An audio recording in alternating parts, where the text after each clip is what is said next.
This is the Value Investor Podcast with Tracy Reinick. All things value, all the time. Welcome back, value investors. So there's a lot of noise out there right now. Here in January 2023, there's been a rally in growth stocks, especially big cap tech. That's rallied big. And my advice would be for all the value investors is don't chase it. There's a lot of FOMO going on right now to start 2023. The fear of missing out of, oh, maybe I should have bought some of those FANGMAN stocks on that sell-off. Oh, they're going to be soaring again. I'm going to miss it. I need to get in here, even though I missed the beginning of the rally 2 months ago.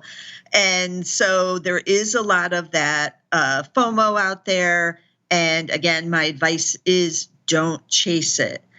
But usually the companies that led the last bull, as I've mentioned before, don't lead the next one. We just think they do. So psychology, emotions all lead us to think, FANGMAN, that was the big winners for the last decade. This is a sell-off in them. They're rebounding here, and we're gonna go back to what we were doing before. And the odds are, and history tells us that we probably aren't going back to what was going on before.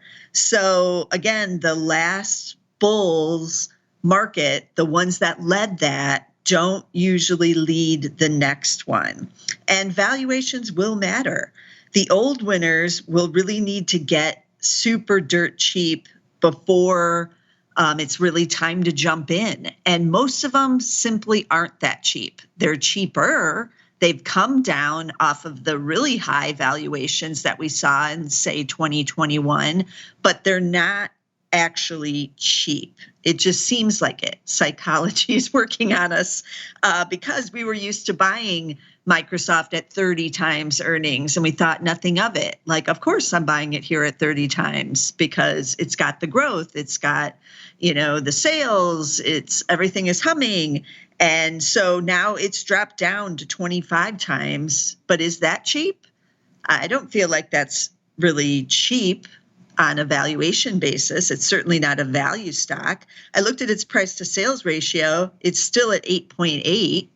And if you go back and look at Microsoft and what happened to the valuations of that stock in the dot-com bust, for instance, after it was trading at like 50 times earnings in 1999, it traded way, way down. The price to sales went way down under 5 times before it finally bottomed. And then it just kind of stayed at the bottom, as I've recounted many times on the podcast, for years, a decade or more.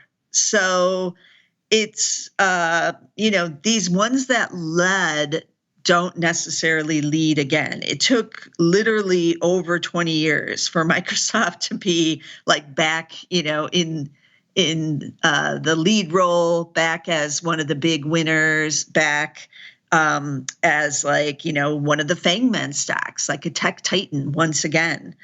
And so I'm asking you to kind of look beyond some of those stocks, because in the case of Microsoft, that price to sales ratio of 8.8, that's going to go a lot lower like it did in the last bust. And so there is no fear of missing out because there's going to be plenty of time for these stocks to still get to a valuation where we as value investors want them to get there, where they are truly deals.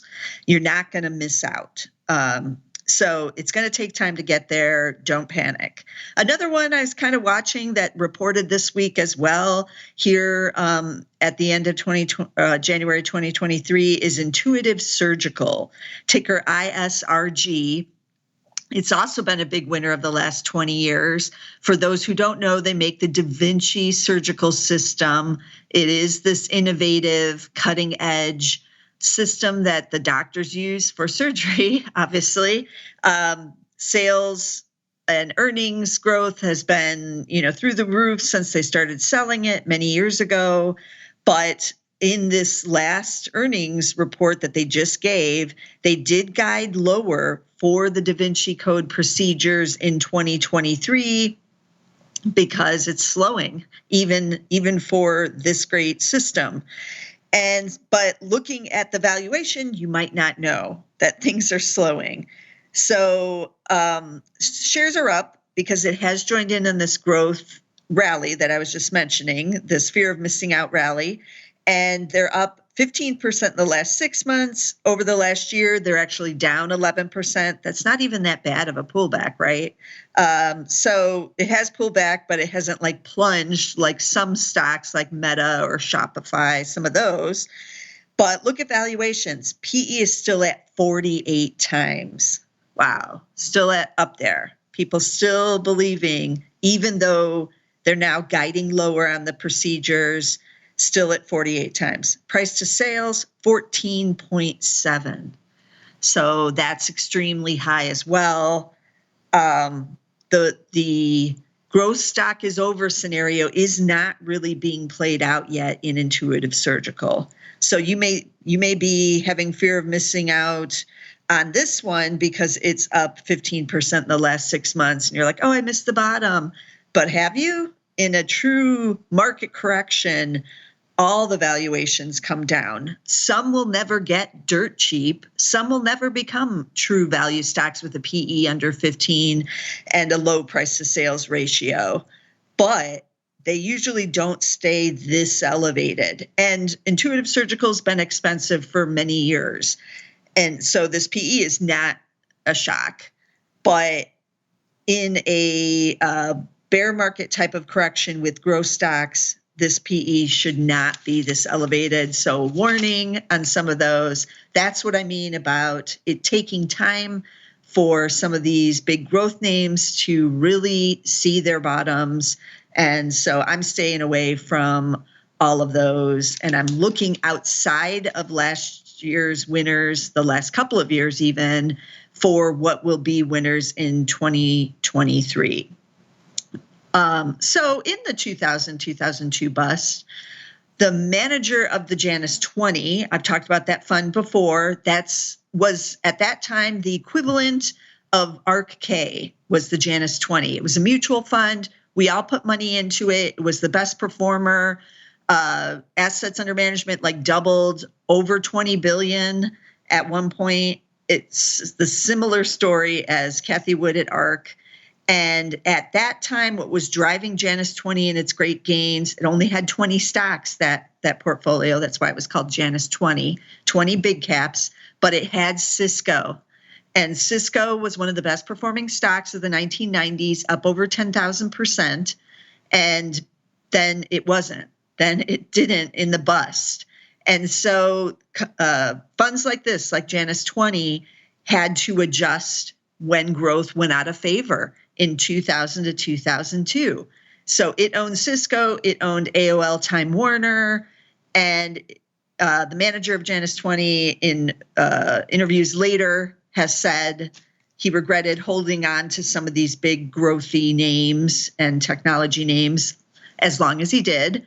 But he finally did end up selling some of them and getting into what then was value names. And some of the ones he got into by 2004 were Exxon and then Home Depot. Both of them were in bull markets. Remember what was happening by like mid 2000s? It was the housing boom that was all going on, and we were all remodeling and flipping homes and all that stuff. So Home Depot was a hot stock then. Exxon was hot because energy was back in a bull market. So he did ultimately rotate over into those. Now, Janus 20 was not either a value or a growth fund, but it just owned all those growthy big cap tech names because it was mandated to, be in that like kind of hot names. And that's why it was only the top, 20 that were, big caps though. And so it ended up with these growth names because that's what was in the 90s. But it could switch over to whatever was just hot. It didn't have to be a growth. So it did. It ultimately ended up in Home Depot and Exxon because value was hot. And so it rotated over into those. So looking at Cathie at ARK-K, she has a mandate of innovation That has also been growth as long as she's run these funds since 2014. So similar scenario, but it could be value. She's just not in the innovative names that are value stocks. That doesn't mean she won't get into them going forward. So for instance, she owns Exact Sciences, which is a cancer screening company. They make Cologuard that screens for colon cancer, and that's her biggest holding in ARC-K. But there are other companies that are also doing diagnostics and cancer screenings, and I'll get into what they do. But there's other companies doing this. And she could own some of them that may have a better valuation. So, for instance, one of those that I've run across in the recent couple of months here is called LNTH. It's ticker LNTH. It is a diagnostics company. That's how they describe themselves. They've been around for 60 years. So you might think, well, what's new with them? But in 2021, they got a new product approved by the FDA, and it's called, and I'm gonna butcher this as I always do, Pylarify, I think it is. And what that is an imaging agent for detection of suspected recurrent or metastatic prostate cancer. And so what it does is it's a tool that doctors can use. They can order it, and it gives even a better image of the prostate cancer so that doctors can decide what type of treatment the patient should be doing going forward. And you might think, oh, that's not that big a deal. It's not like Cologuard, which is detecting the cancer. It's just showing a better image. But prostate cancer, there's a lot of different strategies that the patient can take based on what the cancer is doing. So if you can get a better image, sharper, clearer image of what is happening in the prostate, then you might have different choices or different treatment options. So suddenly this test is, many in the field and doctors who specialize in prostate cancer have said that it's a game changer for them, giving them another tool to find, fight, and follow the disease. That's the motto of LNTH now. They're finding it. They can fight it. If they find it, then they can follow it. And this test allows them, because prostate, you can follow that cancer for numerous years. And so this allows doctors another tool, as I said, in treating it. So they started rolling it out to the doctors. They're doing what Exact Science had to do with Cologuard. You have to, show it to the doctors, show them what it can do, convince them they need to do this for their patients. So they order it as a test. That hasn't been difficult because the doctors are excited about this test. So they have had a lot of success. They rolled it out starting in 2021. Last year was the first big year that they've seen orders coming in for it. So in the third quarter, that's the last quarter we have for them. Third quarter of 2022, revenue was up 134% for LNTH to $239 million from $102 million the year before. Free cash flow, look at what's happening there. It was $87.5 million in the quarter. That's up from $1.9 million the year before. So that's what one big product can do for some of these companies. That's up $85.6 million year over year. That's a game changer too for this company to have that kind of free cash flow coming in. So they raised guidance for the full year for revenue from about 885 to 905 million, 905 million to 915 to 919 million. So just under $1 billion. But the analysts all see them going well over $1 billion for next year as this test picks up steam. Now, this is just, I believe, being offered in the US. I'm not sure about international. I'm not sure if they have European approval for it yet, but there are other markets, not just the United States, right? So these shares, 1 year, LNTH shares are up 110%. but they have fallen off their peak in this growth stock sell-off. So over the last 3 months, down 25%. So the shares have gotten cheaper. The PE was around 16 times a couple months ago, now around 13 times or 12.9. Price to sales is 4.7, price to book is 5.9. So those numbers are a little elevated still, but we're in the early stages of this product rollout. They do have several other products too, and I encourage you to go look at those. So this is not the only item that's bringing in money for them, but this free cash flow, gives them options, allows them to spend more on sales force to get this test out into further places, other R&D, maybe some acquisitions in other areas in this area, because this kind of area and what Exact Science is in, the cancer testing, this kind of test that shows you what's going on, that is all a big and growing area now in medical, in healthcare. So these companies, again, early stages. The analysts, as I said, do have revenue over $1 billion in 2023. Earnings are expected to be up another 11%. Of course, they soared in 2022. They will report again for fourth quarter report in late February, so you might want to tune in. They were a smaller cap. They are a little bit bigger now, but they're still relatively small at $3.7 billion. So I'd put them in a mid cap.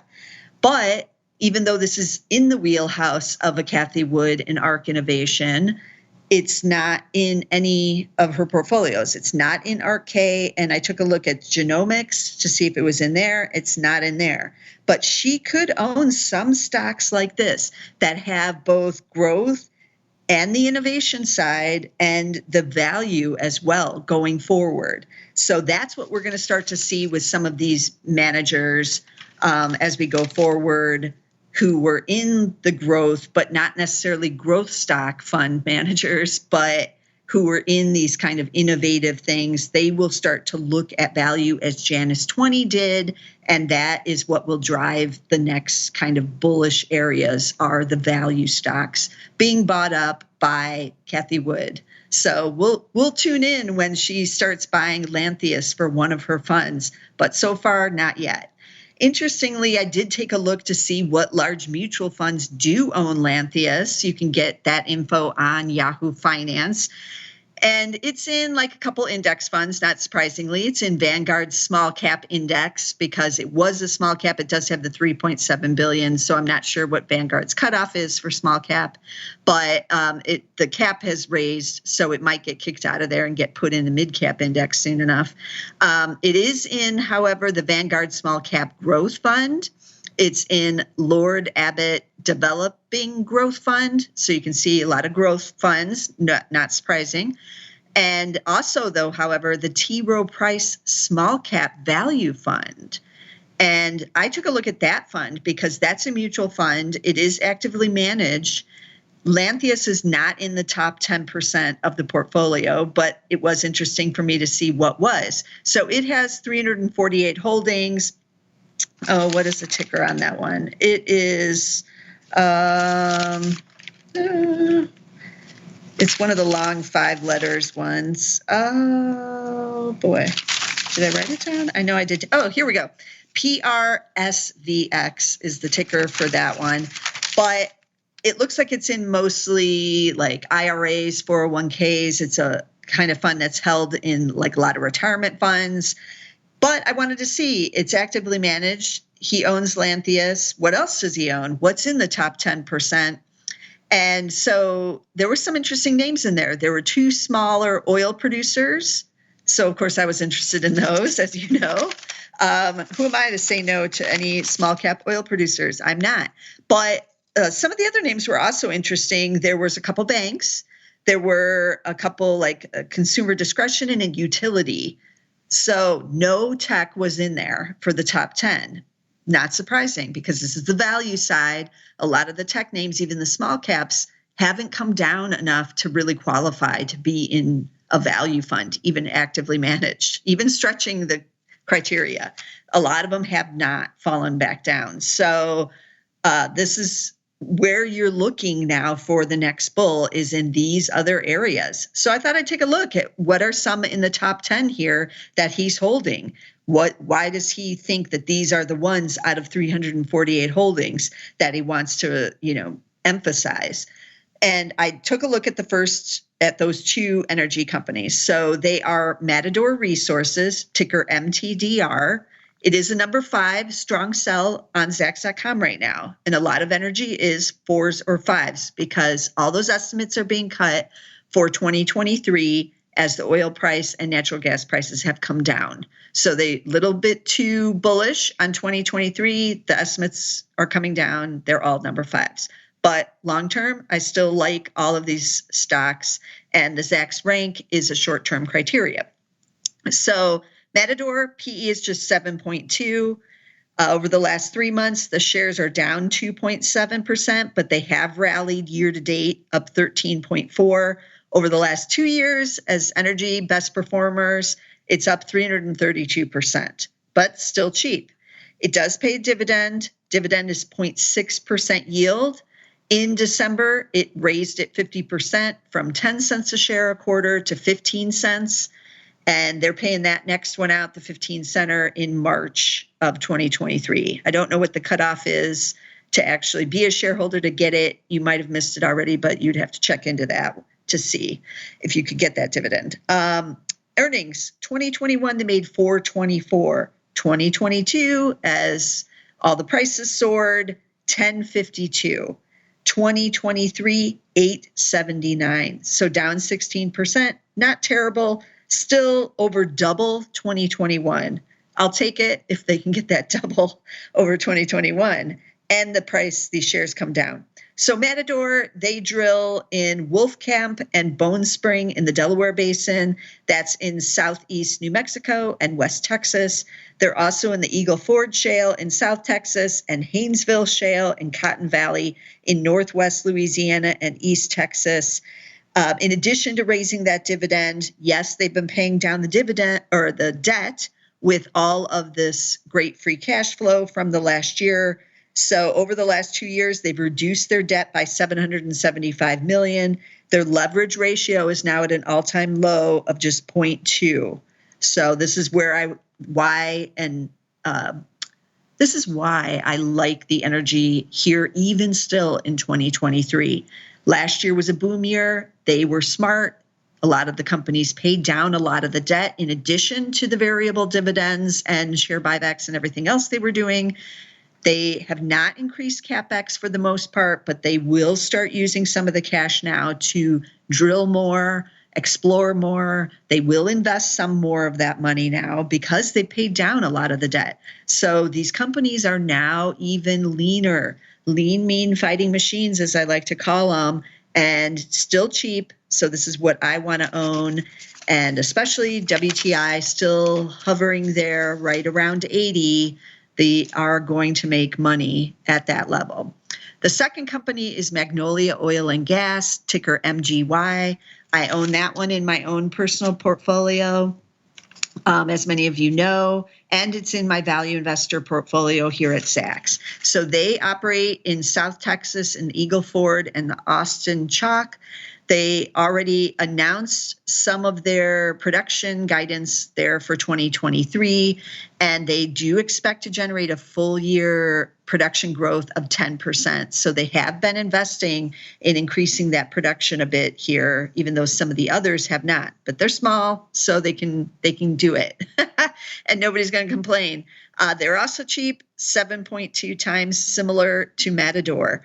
And they are completely unhedged. They were one of the few that were unhedged even 2 years ago, but most of the producers are now unhedged as well. So that does not give them an advantage, but it did initially. So 2021 earnings, $2.42. 2022, $4.44. 2023, back down to $3.25. So that's down 26.8%, but again, still higher than 2021. Over the last 2 years, these shares up 171%.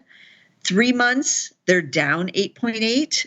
Over the last month, they're still down 4.7. They do now pay a dividend. They were paying it twice a year. They've switched to quarterly now. It's 10 cents a quarter, yielding 1.7%. They were also doing a massive share buyback, buying up to 10% of the shares. And they have been doing that, but they did say they're going to reevaluate the dividend again in February, see where free cash flows stand, where crude price and natural gas prices are standing, and then think about any kind of special dividend or anything like that. We'll see if they announce anything. They may not, now that crude prices have come way down. They have been conservative in the past, and so not wanting to get over optimistic about the free cash flow and where crude is going. And I like that. I like that in these energy producers that they are being cautious still. They'll report again on February 14th with their conference call on the 15th. So we'll find out then what they're seeing in the market and with the dividend and these, share buybacks and other things. So that's Magnolia Oil and Gas, MGY. So then I was looking at some of the others on the list, and there were a few that I was not that familiar with. One of them was UFP Industries. Its ticker is UFPI. They also have a bigger market cap because these shares, were smaller, got a little bit bigger during the pandemic. So, but he's still owning them. He's not selling out just because of market cap, it looks like. So UFP Industries, market cap of 5.5 billion. So a little bit bigger on the mid cap size now. They're in wood products, it says on Zacks.com. So founded in 1955, so 68 years in business now as of this year, headquartered in Grand Rapids. They're now a holding company in 3 different markets: retail, industrial, and construction. So retail is the outdoor living brands of like ProWood, Deck Orators, and that is pressure-treated lumber for decks and outdoors, and Decorators, composite decking and railing. That's some of its big products. Their customers are builders, home improvement stores. You can go to Home Depot and buy this. People doing home remodeling, all of that. So that's a big area. There's second category, UFP Construction. That's roof trusses, floor systems. That goes to major builders. Then they have UFP Industrial. That's wood and non-wood packaging solutions. That goes to multinational companies. They make pallets, stuff like that. They did say some segments do serve as a hedge to the volatile lumber prices. So lumber prices soared last year, then came way down. They are on the uptick again. I thought they were maybe done with these extreme swings from the pandemic, but I follow a couple of lumber accounts on Twitter, and they're tracking it higher again and saying like, oh, we're seeing a bit of a gain again in lumber prices. So to eliminate some of that volatility, the company has some segments that are fixed price so that they're more diverse and they're not just reliant on lumber prices. They're doing a lot. They had great years during the pandemic. Home building soared, home remodeling, same thing. We're all putting out decks for our staycations on the back. Consumers had all this money. They're spending it on their homes. So they've been doing share repurchases, acquisitions, raising their CapEx. They raised dividends. Their dividend is yielding 1.1% right now, but they did raise it 33% last year. The stock is pretty volatile. If you go in there and look, that's typical of a small cap, but even some of these mid caps, because the street just doesn't follow it. So you kind of you're buying for the longer term and you're just buying and holding it, basically. They did have a record third quarter. Over the last year, shares are up 6.8%. Over the last 2 years, they're up 46.9%. And then over the last month, they're up 12, but they were down big prior to that. So you can see if you're looking at it on a shorter term basis, it's a lot more volatile. You got to have a strong stomach. That's why they're paying the dividend. They're shareholder friendly because that helps me to stay in. Now they are Zacks number 5. because those earnings are also being cut here going into this new 2023 because lumber prices have come down and home building has slowed sharply. Consumer will probably slow, so they're going to be putting on less decks. All of these reasons, it's come down. PE is just 11, so it's still cheap, but there's similar to the energy. It is in the commodity side and on the consumer side, so a little bit more rocky, but been around in business 68 years. And also saw an interesting thing on their website that said that all managers at the company are required to own the stock. So I find that to be a good sign. It makes them have skin in the game. They're required to hold it as well as I am holding it as a shareholder. So keep that in mind. That's UFP Industries, UFPI. They haven't reported yet, I don't think. No, that was record third quarter. So we're still waiting on the next earnings report on them. And then I looked at one REIT that was on the top 10 because I am curious about the REITs. And I never heard of this one. It's called TRNO Realty, ticker TRNO.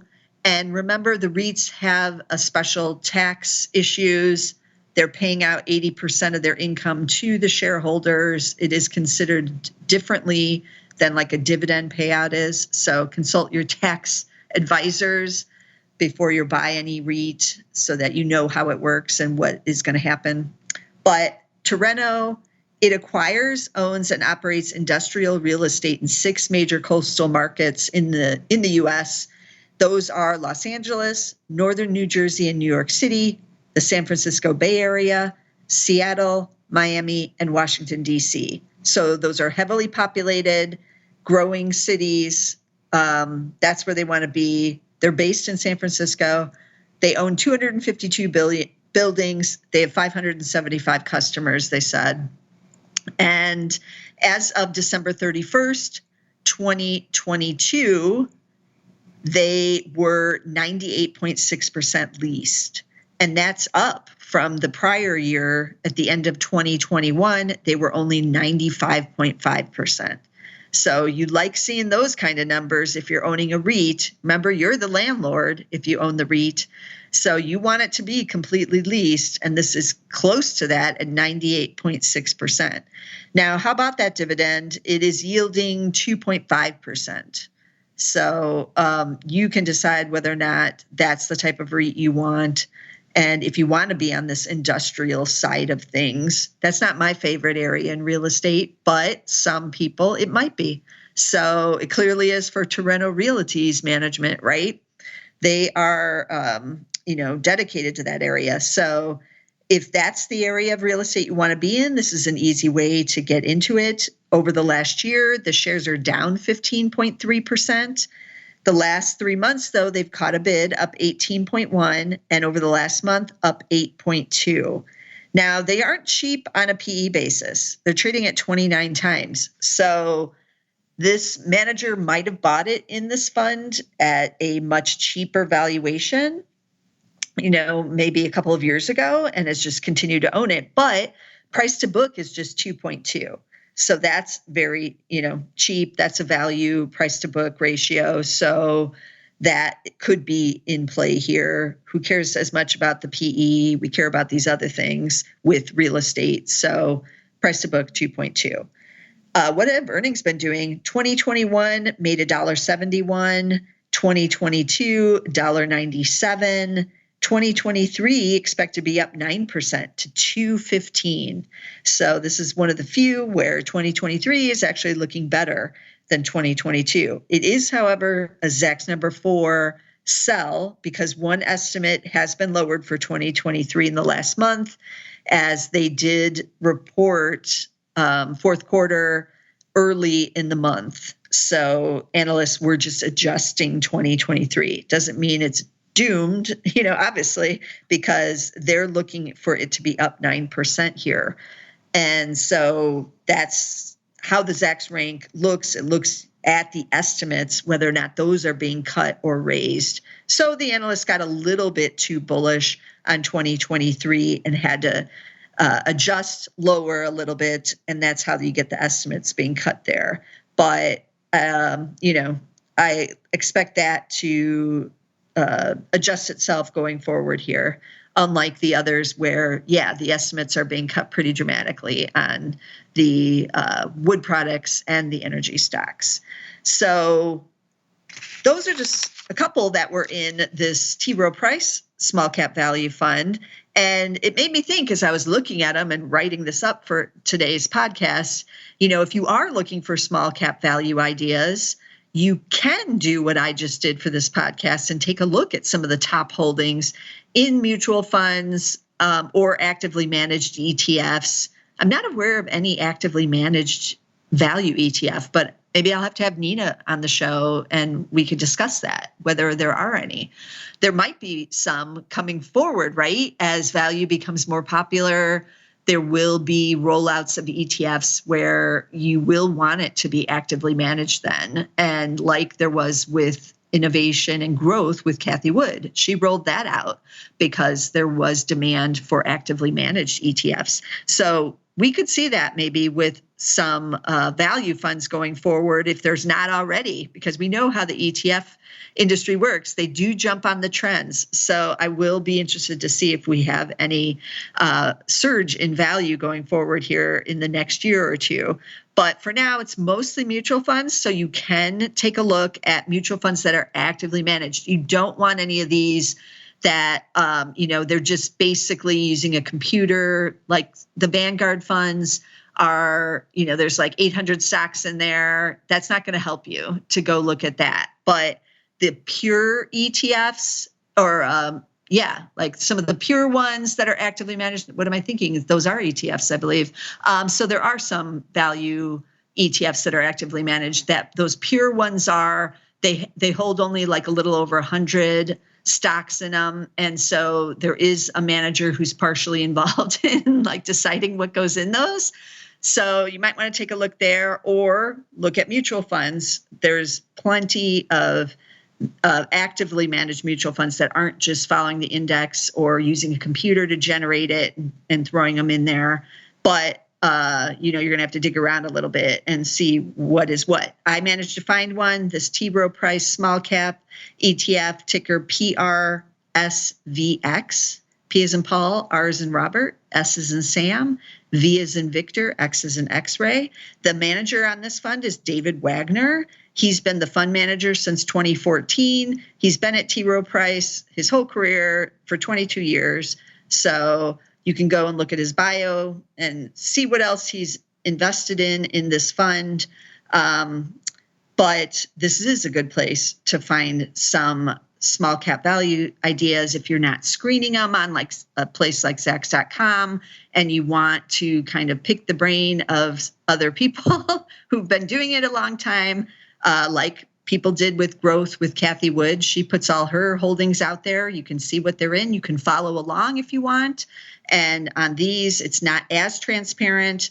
It's not, they're not giving updates in the mutual funds on every buy daily like Cathie does with ARC, but you can still go in there quarterly and you can see what's at least in the top holdings and take a deeper dive into some of those names like we just did. And we found some interesting smaller caps that turned out to be kind of mid caps, but still, some new names, a new place to go and look, because if we're in this new trend of value, which it looks like we are, it's still going on, then there will be new leaders.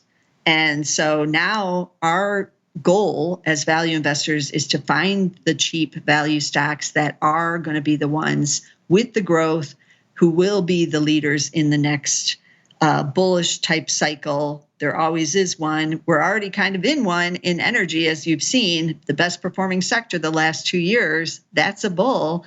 But what else will be joining it? We don't yet know for sure, but we can get some ideas by looking at what the holdings are, what's in these funds, what is a value stock. And all that we know is it doesn't look like it's going to be tech, right? There's not the tech, small cap tech even in this top 10. So keep that in mind. Do not panic that you're going to miss out on the next big thing, because the next big thing is already happening, and it's happening in value. So let me recap the stock tickers I talked about. There was LNTH that has that great imaging product, and it's come down quite a bit off its highs and is now a lot cheaper. It is in the value range, but could it get even cheaper still when or if growth stocks sell off further? It's possible. So that one is LNTH Holdings, LNTH. Then we had a couple energy stocks. These are on the producer side, not the services. These are the producers, the drillers. Matador, ticker MTDR, and Magnolia, ticker MGY. Then we had the wood products company. That could be a little bit dicier with home building slowing dramatically, and the consumer may be slowing, putting those decks on, but we'll see. That ticker is UFPI or UFP Industries. And then we had the REIT, TRNO Realty. This is industrial in 6 cities, ticker TRNO. And as always, I don't want to forget the growth stocks. I guess I should list those too. There's always Microsoft, ticker MSFT, and Intuitive Surgical. That's the one trading at 48 times. Love the company, but just too pricey for this value investor. Needs to come back down, ticker ISRG. I as in Ian, S as in Sam, R as in Robert, G as in George. So now I can say, as always, I'm bringing you as many value stocks as I can every week, and there's plenty out there. So you want to be sure to subscribe. Get us on Apple Podcasts. We're on Spotify. We're on Amazon Music. We're on anywhere you can get podcasts. You know where to find us. You can get us on Zacks.com too. We're right there, but I know most of you are on Apple, so just go on Apple and get us on Apple Podcasts. But be sure to get us somewhere. I'll be back next week with some more value stocks. This material is being provided for informational purposes only, and nothing herein constitutes investment, legal, accounting, or tax advice, or a recommendation to buy, sell, or hold a security. Do not act or rely upon the information and advice given in this podcast without seeking the services of competent and professional legal, tax, or accounting counsel. Publication and distribution of this podcast is not intended to create, and the information contained herein does not constitute an attorney-client relationship. No recommendation or advice is being given as to whether any investment or strategy is suitable for a particular investor. It should not be assumed that any investments in securities, companies, sectors, or markets identified and described were or will be profitable. All information is current as of the date herein and is subject to change without notice. Any views or opinions expressed may not reflect those of Zacks Investment Research as a whole.